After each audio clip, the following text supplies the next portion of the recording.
बॉम्बे की हालत तो इतनी खराब है कि हमारे हॉस्पिटल्स में आईसीयू बेड्स वेटिंग पे है, पेशेंट्स के लिए बेड्स नहीं है।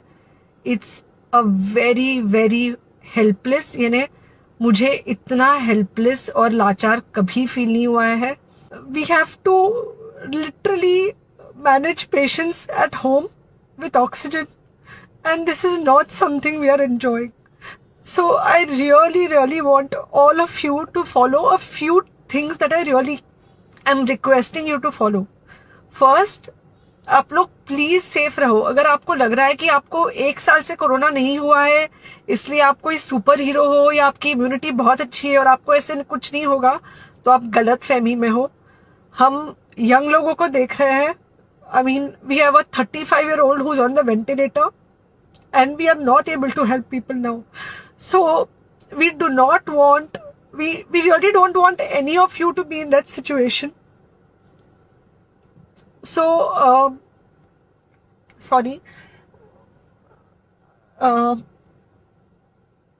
I think ये जो इमोशनल ब्रेकडाउन है हम डॉक्टर्स में अब सबको कोई ना कोई समय हो रहा है, because we've not been so helpless. Okay, so most importantly, please take care of yourself. Right now COVID is everywhere around you. Okay, तो अगर आप घर से बाहर निकलो, maybe you're meeting your friends, maybe you're meeting your family, it does not matter, you have to be masked.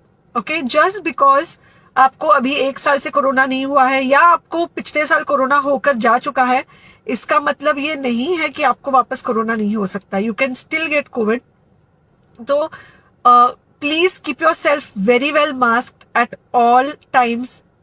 अगर आप घर से बाहर निकल रहे हो तो घर के बाहर निकलो, मास्क होना चाहिए। मास्क सिर्फ इधर नहीं, मास्क पूरा नाक से पूरा यहाँ तक होना चाहिए। दूसरी बात, अगर आपको कुछ होता है, अगर आपको बुखार आता है या कुछ होता है, पैनिक मत होइए। Do not get unneeded investigations done. Get in touch with me obviously immediately. And most importantly, आपके जो फ्रेंड्स है या कोई भी है उनको बोलो पैनिक में होकर एडमिट ना हुए हॉस्पिटल में।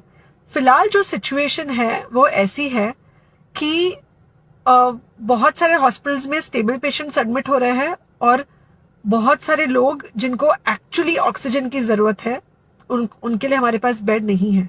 इनफैक्ट हम लोग घर में लोगों को ऑक्सीजन देके मैनेज करने की कोशिश कर रहे हैं, और ये हमने पहले कभी नहीं किया है कि हम इतने सारे लोगों के लिए बेड्स ढूंढ रहे हैं, इतने सारे लोगों को घर में मैनेज करने की कोशिश कर रहे हैं। So please leave beds for people who actually need it, who have pneumonia, who need oxygen, and who will need to be under very close medical care.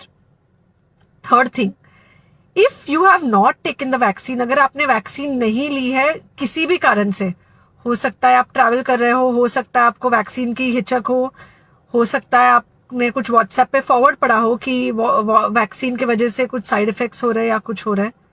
It's untrue. Please take your vaccine. ये हमको definite दिख रहा है कि जो लोगों के 2 vaccine के शॉट्स होकर 2 हफ्ते हो चुके हैं उनमें डेफिनेटली हमको इन्फेक्शन, सीरियस इन्फेक्शंस कम दिख रहे हैं और हॉस्पिटलाइजेशन ना के बराबर है।